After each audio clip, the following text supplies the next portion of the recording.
वायुसेना की टीम ने सोमवार को शासकीय उच्चतर माध्यमिक शाला हरदी और शासकीय कन्या उच्चतर माध्यमिक शाला सारंगगढ़ में कक्षा 11 और 12 के विद्यार्थियों को वायुसेना में उपलब्ध कैरियर की संभावनाओं के बारे में जानकारी। सेमिनार में बताया गया कि अग्निवीर वायु सैनिक में चयनित होने पर 100 में से 25 सैनिकों को 4 साल की सेवा के बाद आगामी सेवा के लिए बढ़ाया जाता है। इसके साथ साथ 4 साल की सेवा के बाद लौटने पर अन्य प्रकार के लाभ जैसे केंद्रीय में, राज्य सरकार में और अन्य नौकरियों में उनके लिए रिजर्व सीट रहती है। साथ ही उनको राशि 10 लाख के साथ अन्य राशियों को जोड़े तो 20 लाख रुपए की भुगतान उनको किया जाता है।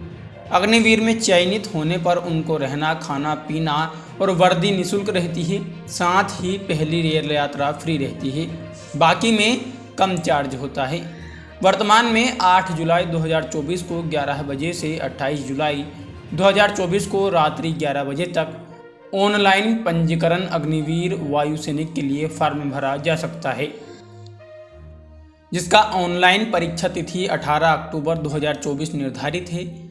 इसके पंजीकरण के लिए पोर्टल अग्निपथ wayucdec.in पर किया जा सकता है। इसके लिए युवाओं की जन्मतिथि 3 जुलाई 2004 से 3 जनवरी 2008 के बीच होना चाहिए। भोपाल से आए सार्जेंट आनंद राज ने विद्यार्थियों को वायुसेना के बारे में सामान्य जानकारी देते हुए बताया कि वायुसेना में रोजगार की असीम संभावनाओं के साथ साथ देश सेवा का मौका भी है। उन्होंने बताया कि हायर सेकेंडरी 12वीं में विज्ञान, वाणिज्य, कला वर्ग के विद्यार्थी 50% प्राप्त अंक और अंग्रेजी विषय में अनिवार्य रूप से 50% अंक आने पर शैक्षणिक रूप से भर्ती में भाग लेने के लिए पात्र होते हैं। सार्जेंट आनंद राज ने बताया कि वायुसेना की सेवा के बाद युवा केंद्रीय एवं राज्य की नौकरियां भी सेवा कर सकते हैं। इसके साथ ही साथ जब अग्निवीर की सेवा में रहेंगे तो उनका इसके डेवलपमेंट करने का मौका मिलेगा। चयन होने के बाद वह सैनिक सिर्फ भारतीय होता है, उनसे कोई जाति धर्म के आधार पर पहचान नहीं होती है। सेवा में सीनियर जूनियर का सम्मान रहता है। सेवा अनुशासन का प्रतीक है। इसमें समय पर खाना पीना, सोना, पार्किंग में मोटरसाइकिल रखना, वाहन चलाते समय हेलमेट का पालन करना, यह सब अनुशासन सेना की प्राथमिकता में शामिल है। 4 से 5 साल में युवा अच्छे से पढ़ाई करे, ज़रूरत के मुताबिक मोबाइल का उपयोग करे, खाने पीने पर ध्यान दे, व्यायाम करे और साथ ही साथ अग्निवीर या अन्य सेवाओं की तैयारी के लिए वेबसाइट, रोजगार नियोजन या अन्य माध्यमों से जानकारी प्राप्त कर उनका ऑनलाइन फॉर्म भरे। इसके साथ ही साथ यह ज़रूरी है जब वह फॉर्म भरे तो उनका मोबाइल नंबर और ईमेल आईडी ज़रूर प्रदान करें। ऐसा ना हो कि जहां से फॉर्म भर रहे हैं और उसी दुकानदार का मोबाइल नंबर और ईमेल आईडी दिया जाए। इससे कब परीक्षा होगी, कब आपके मोबाइल पर सूचना मिलेगी, इसकी कोई गारंटी नहीं रहती कि दुकानदार बच्चे को बताए। परीक्षा से ऐसे बच्चे वंचित हो जाते हैं, इसलिए फॉर्म भरते समय या अन्य जरूरी स्थानों में अपना मोबाइल नंबर और ईमेल आईडी सही दें। करपोलर रोहित शर्मा ने वायुसेना का परिचय बताते हुए वायुसेना में सम्मानित वायुसैनिक ट्रांसपोर्ट, स्वयं का रक्षा और अपने दुश्मन पर हमला आदि के बारे में बच्चों को बताया गया। इसके साथ ही साथ फाइटर प्लेन के बारे में भी जानकारी दी और देश के विभिन्न युद्धों और एयर शो आदि के बारे में स्कूली शिक्षा को बताया। कॉरपोलर रोहित शर्मा ने वायुसेना में भर्ती की प्रक्रिया के बारे में विस्तार से जानकारी देते हुए विद्यार्थियों को वायुसेना में भर्ती होकर देश की सेवा करते हुए अपना भविष्य बनाने का आह्वान किया। वहीं पुरुषोत्तम स्वर्णकार सहायक संचालक कौशल विकास ने बताया कि वायुसेना में अग्निवीर की भर्ती के लिए पंजीयन होना है। 17.5 से 21 साल के युवाओं के लिए सुनहरा अवसर है। जिला प्रशासन चाहता है कि ज़्यादा जिले के युवा रोजगार के लिए पंजीयन कराएं और चयन हो। हरदी हाई स्कूल की प्राचार्य विभावरी ठाकुर ने बच्चों को संदेश दिया है कि वह अपने स्वयं पर आत्मनिर्भर बने, बचपन में भाई और माता पिता के सहारे से और विवाह के बाद अपने पति के सहारे लेना बंद करें।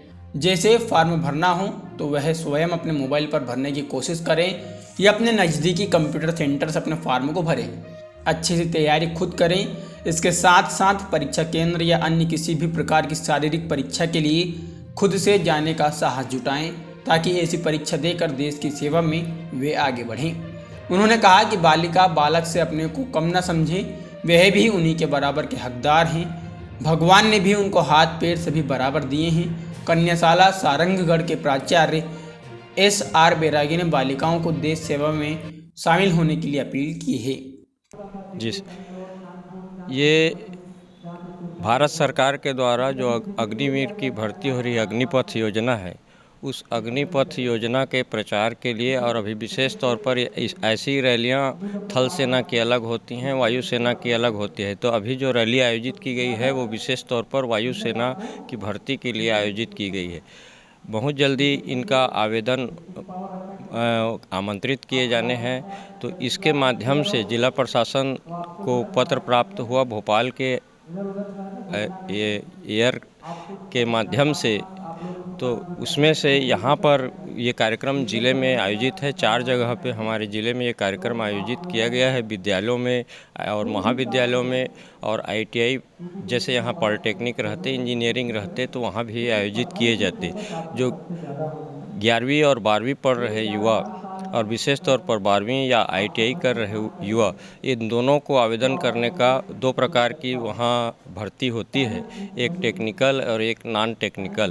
तो टेक्निकल के लिए ITI वालों को उसके लिए प्रेरित किया जाता है और नॉन टेक्निकल में हमारे जो बच्चे हैं, कम आयु वर्ग के बच्चे हैं, 18 से अधिक आयु वर्ग के जो बच्चे हैं, उन लोगों को आवेदन करने के लिए उसको प्रक्रिया पूरा यहाँ बताया जाएगा कि किस प्रकार से आवेदन करें, कैसे परीक्षा की तैयारी करें, क्या क्या चीज़ें उनके लिए आवश्यक है और कैसे हम वायुसेना में भर्ती हो सकें। जिला प्रशासन लगातार इसके लिए प्रयास करते हैं कि हमारे ज़िले से अधिक लोग इसमें आवेदन करें और उत्तीर्ण हो। ऑनलाइन परीक्षाएं होंगी, उसको उत्तीर्ण करना पड़ेगा। उसके बाद फिजिकल के लिए जिला प्रशासन के द्वारा व्यवस्था करके जहाँ भी फिजिकल टेस्ट होता है वहाँ इन अभ्यर्थियों को पहुँचाया जाता है।